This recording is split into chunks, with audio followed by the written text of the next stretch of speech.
Hi అండి. మా ఇంట్లో చిక్కుడుకాయ టమాటా కర్రీ అండి. మీ ఇంట్లో ఏం కర్రీ చెప్పండి.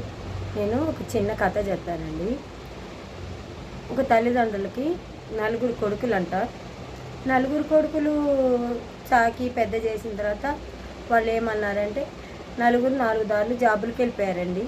వెళ్ళిపోగానే తల్లిదండ్రులు ఒక్కటే ఉండిపోయారు. ఆ కొడుకు చూస్తాడని ఈ కొడుకు చూస్తాడని ఆ కొడుకు ఏ కొడుకు చూడలేదంట అండి.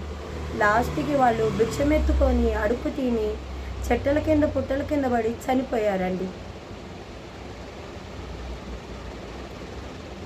అలా ఎంతమంది జీవితాలు ఉన్నాయో యూట్యూబ్లో పెడుతున్నారు, ఆడ పెడుతున్నారు, ఈడ పెడుతున్నారండి.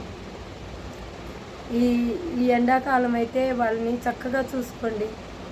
తల్లిదండ్రులు లేకపోయినా ఒక ముసలోళ్ళు ఉన్నా కానీ వాళ్ళకి ఏదో ఒక సహాయం చేసి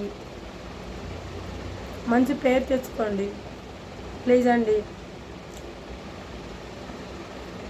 మనం ఏం పెడతామని వాళ్ళకి తెలియదు పాపం. వాళ్ళు ఎంతో కష్టపడి కానీ సాకి పెద్ద చేశారండి. లైక్ చేయండి, సబ్స్క్రైబ్ చేయండి, కామెంట్స్